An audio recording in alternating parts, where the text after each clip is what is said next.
ఆడిని చంపితే వాళ్ళకేం వస్తుందిరా? వాళ్ళకేం వస్తాదని కాదు పెద్దయ్యా, వాళ్ళ సమాచారం మన దాకా రాకూడదని. అంటే ఆ కొండారెడ్డి కదలికల్ని, ఇంద్రాణి పాసికలని, ఆ చాముండి పన్నాగాలని తెలుసుకోమని నేనే వాణ్ణి పురమాయించాను పెద్దయ్యా.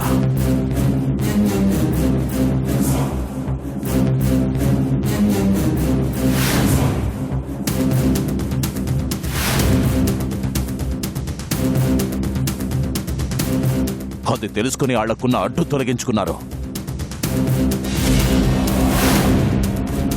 ఓ దిక్కు మీతో సంతోషంగా ఉన్నట్టు నటిస్తూనే ఆటలాడుతూ పాటలు పాడుతూ మాటలతో పొగుడుతూ ఇంకో దిక్కు మన బలగాన్ని తగ్గించాలని చూస్తుంటారు.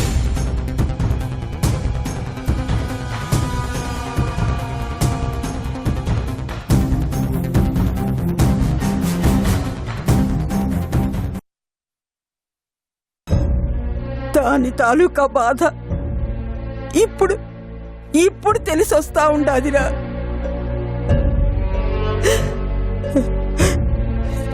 ఇప్పుడు పుడుతుందిరా ఆ నొప్పి.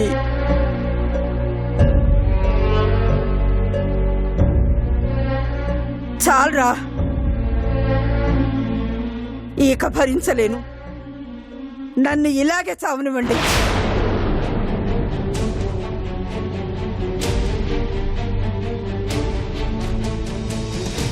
మీరు వద్దు, మీ ప్రేమలు వద్దు.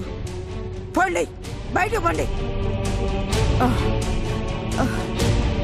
అమ్మా,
ఊరుకోయ్యా, మీ అమ్మ సంగతి తెలియంది కాదు. ఎప్పుడూ ఎవరో ఒకరిని తిట్టకుండా ఆవిడకి నిద్రే పట్టదు. లేదు మాదేవి, మా అమ్మ చెప్పిన ప్రతి మాట నిజం. ప్రతి నిజం నా కళ్ళ ముందు కనబడుతుండది. కానీ అదంతా గతం.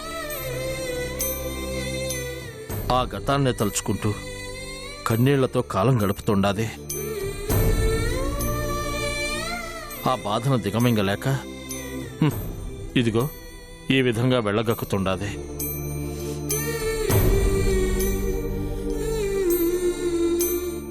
పెంచుకున్న పగను పంతంతో నెట్టుకొస్తుండాది.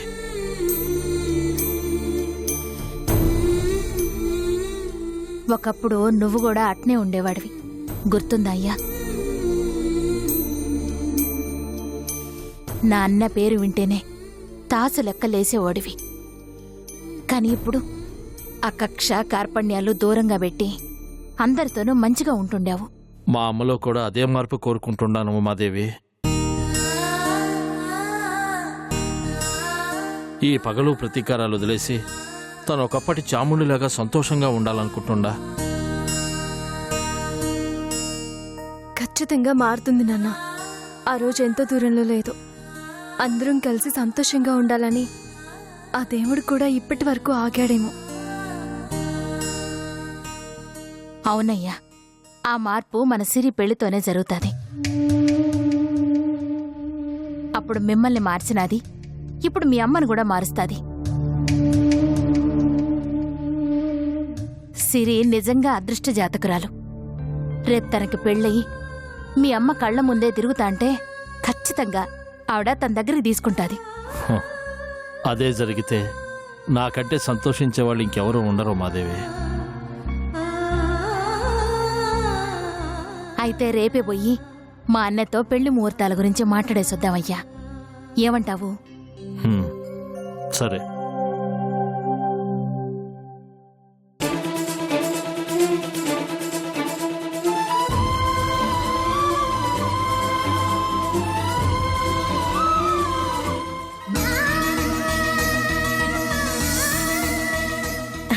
అన్నయ్య బాగుంటావా అన్న? బాగున్నానమ్మా. ఎట్టుండవు సిరి? బాగున్నావా? బాగున్నావా? ఏంటి ఇక్కడే నిలబడి మాట్లాడుతున్నారు? రండి లోపలికి. రా.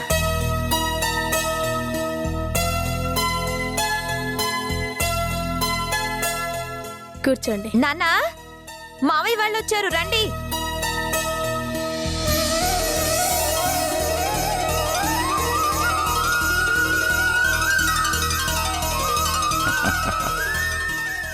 నమస్కారం బావగారు. నమస్తే బావగారు, రండి కూర్చోండి. భవానీ కాఫీ తీసుకురా. ఏం వదిలే నువ్వు ఉండు. అన్నా మేమేనా పరాయవాళ్ళమా ఏంది మాకు మర్యాదలు చేయనీకి? నువ్వు కూర్చో వదినా. రా, వచ్చి కూర్చో.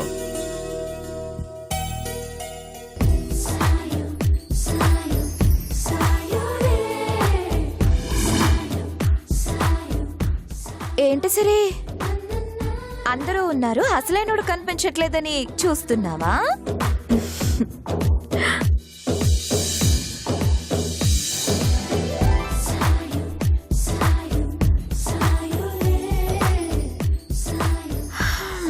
సంజు, నీ కాబోయే ఆవిడ కళ్ళు నీకోసం వెతుకుతున్నాయిరా. త్వరగా వచ్చి దర్శనం ఇవ్వు. మళ్ళీ అలిగిందంటే బతిమాలుకోలేక చావాలి. నేనే మీ అన్నయ్య కోసం చూడట్లేదు. ఆహా,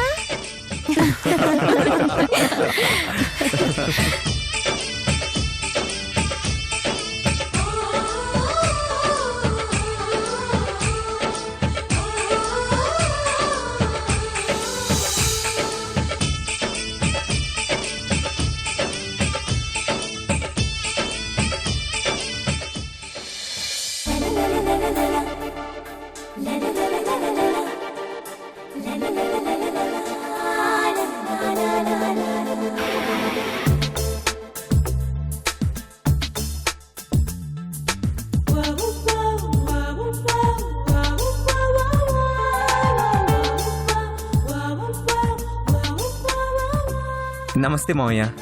నమస్తే అత్తయ్య.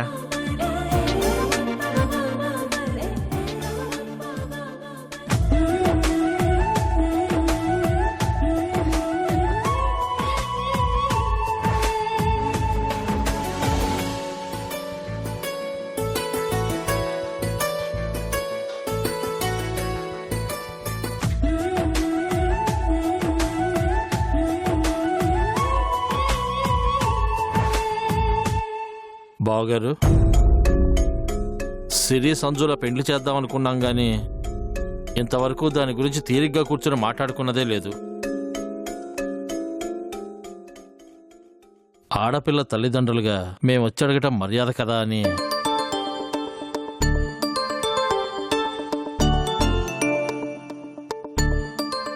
ఇంకా అడుగుడేంది బావా, మంచిలో చూసి ముహూర్తం పెట్టుకోవడమే.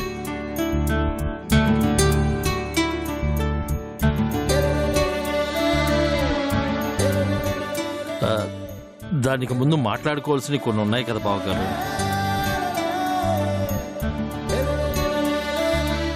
అదే కట్నాలు లాంఛనాలు అవి ఉంటాయి కదా. ఏమిస్తావు, ఎంత ఇస్తావు?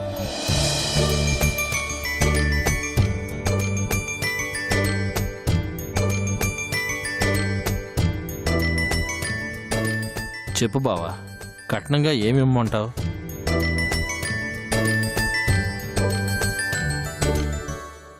నాలుగు కేజీల బంగారం లాంఛనంగా 25 ఎకరాల పొలం ఇస్తాను. చాలదు.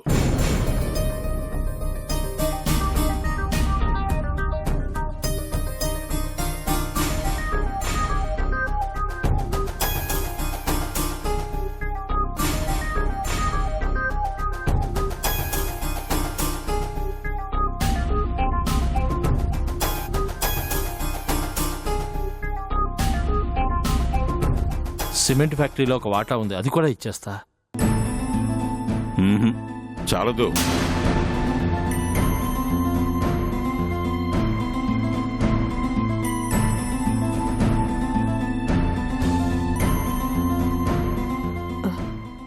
నాకున్న 50 ఎకరాల భూమి 2 కేజీల బంగారం కూడా సిరికే ఇస్తాను.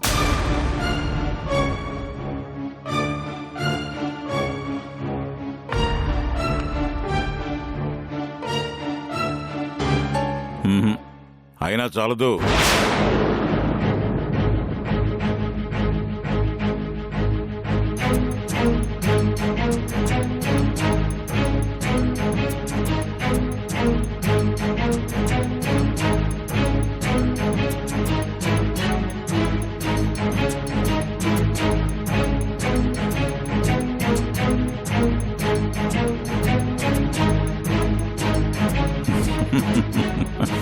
నువ్వు ఇవ్వాల్సిన కట్నం ఎప్పుడో ఇచ్చేసావు కదా బావా.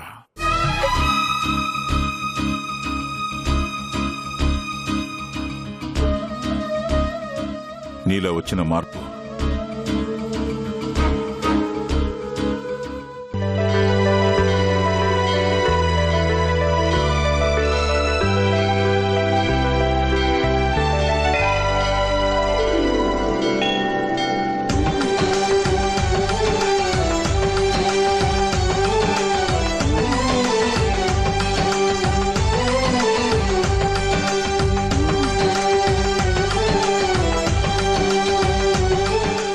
మన 2 కుటుంబాల్లో నిండిన సంతోషమే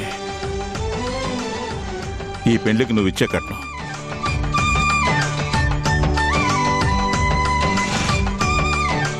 నా కొడుకు ఇష్టపడ్డ నీ కూతుర్ని ఇస్తుండాలి.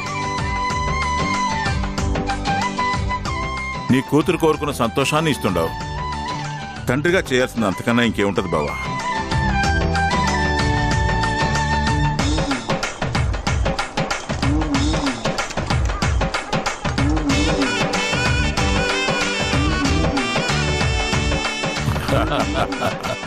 అమ్మా సిరి,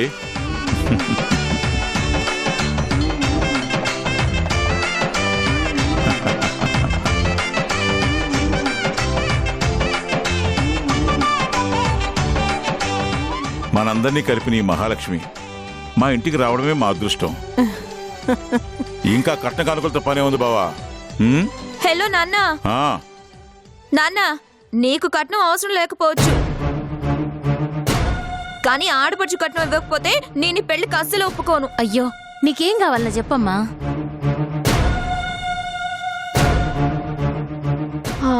నేను పాపతో బిజీగా ఉంటాను కాబట్టి నా పనులన్నీ సరిగా చేసి పెట్టాలి.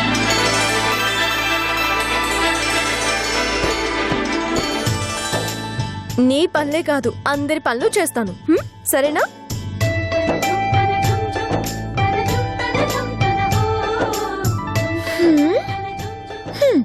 అయితే ఓకే.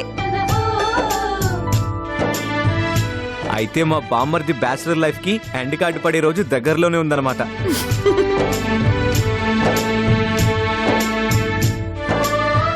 బావా ఇప్పటి నుంచే భయపెట్టేస్తున్నారా?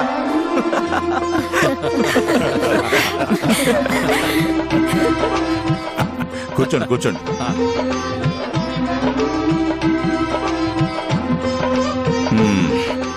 అయితే పంతుల్ని పిలిపించి నిశ్చితార్థానికి మంచి ముహూర్తం చూడమందాం. సూర్య, పంతులు గారికి ఫోన్ చేయి. అక్కర్లేదు బావా, నేను పంతులు గారికి కబురు పెట్టే వచ్చినాను. ఆహా, అంటే అన్ని సిద్ధం చేసుకుని వచ్చినావు అనమాట. అన్నయ్య, అదిగో మాటల్లోనే పంతులు గారు కూడా వచ్చారు.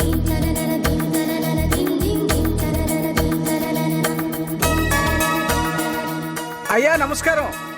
అమ్మా అమ్మా మీకు కూడా నమస్కారం అమ్మా. నమస్తే. బాగున్నారా అమ్మా? రావయ్యా పంతులు రా. అయ్యా అలాగేనయ్యా.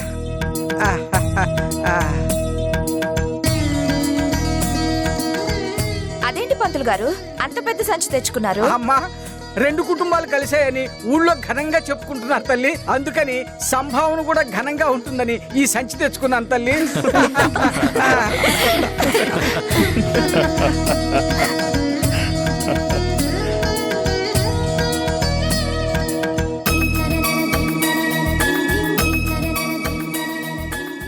ఆహా, ఈ 2 కుటుంబాలు ఒక చోట చూస్తుంటే నాకు కన్నులు పండుగగా ఉందంటే నమ్మండి.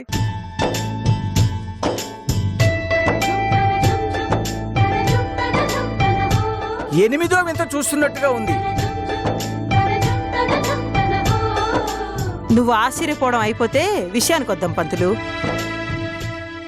మనిషి మారిన మాటల్లో కరుగుదనం తగ్గలేదు ఈవిడికి. పుట్టుకతో వచ్చింది అడగపోద్ది. ఏందట నామోహం చూస్తావు? పంచాంగం తీసి నిశ్చితార్థానికి మంచి ముహూర్తం పెట్టు. అలాగేనమ్మా.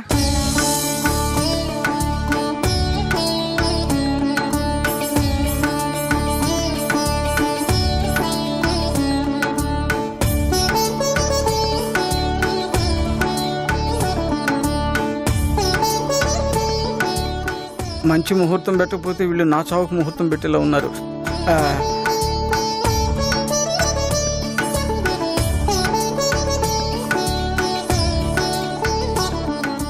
వీళ్ళ రెండు కుటుంబాల్లో ఎప్పుడూ ముహూర్తాలు పెట్టడమే గాని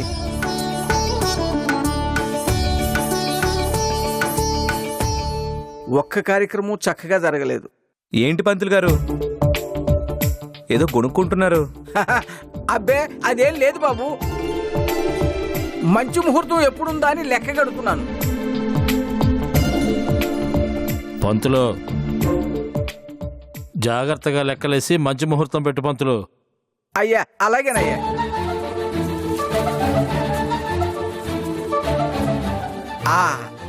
ఆహా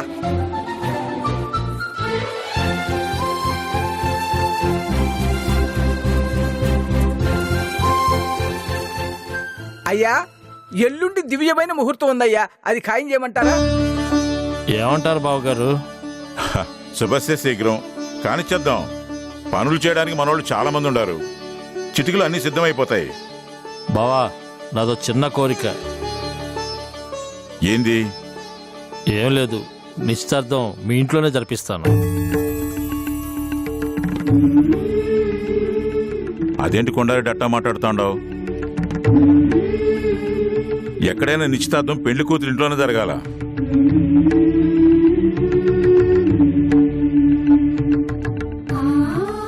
అది కాదు బావగారు, అక్కడ మా అమ్మ ఉంటుంది.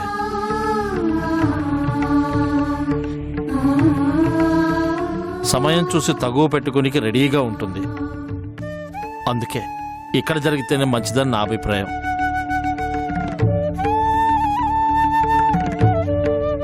భలేవాడివయ్యా నువ్వు. ఏ ఆడకూతురికైనా పెళ్లికి ముందు పుట్టింట్లో జరిగే వేడుకే ఇది.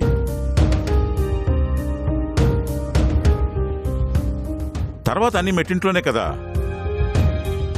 నిశ్చితార్థం మీ ఇంట్లోనే జరగాల. మీకు సంతోషం, మాకు సంతోషం.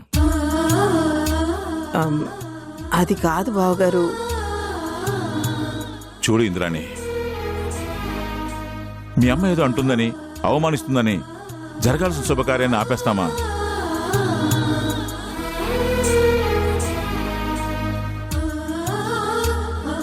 బిడ్డల శ్రేయస్సు కోసం ఎక్కడ జరగాల్సిన అచ్చట్లు ముచ్చట్లు అక్కడే జరగాల.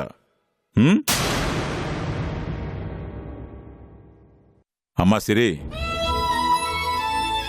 మొత్తానికి అనుకునే సాధించావు. నూరేళ్లు చల్లగా ఉండమ్మా. రెండు కుటుంబాలని చల్లగా ఉంచు.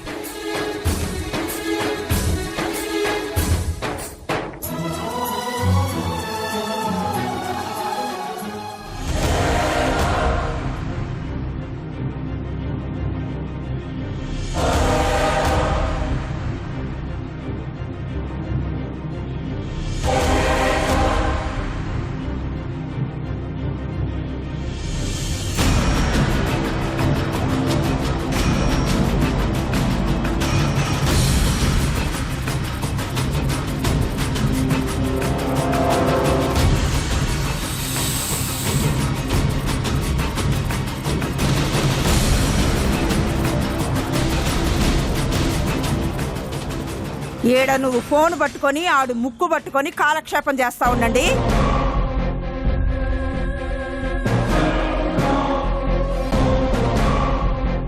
ఆడ జరగాల్సిన కార్యక్రమాలన్నీ జరిగిపోతా ఉండాయి. ఏం జరిగింది చాముండి గారు? నిశ్చితార్థానికి ముహూర్తాలు పెట్టుకుంటా ఉండారు.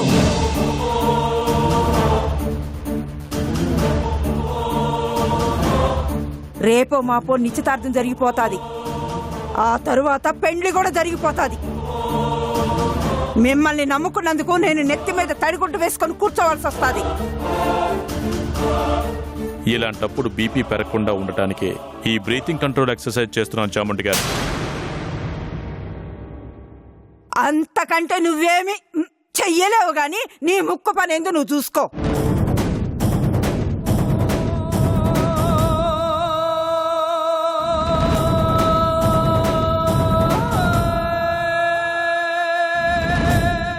ఏం చెయ్యాలో తెలవక నేను తలకిందులవుతా ఉంటే నీకు ఆటలుగా ఉండాదా? చాముండి గారు, ఇప్పుడు మీకు కావాల్సిందేంటి? ఆ నిశ్చితార్థం జరగకూడదు, అంతేగా? అంతే. దానికి నిశ్చితార్థం అంటూ జరిగితే నా మనవడితోనే జరగాల. ఈ నిశ్చితార్థం ఆపడం మీ చేతుల్లోనే ఉంది. ఏమంటుండావు నువ్వు?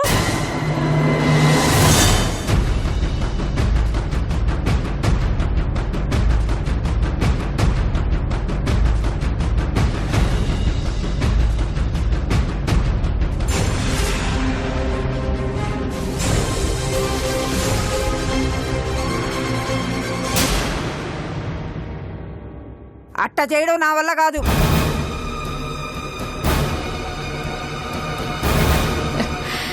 కొన్ని సాధించాలనుకుంటే కొన్ని చెయ్యక తప్పదు చాముండి గారు.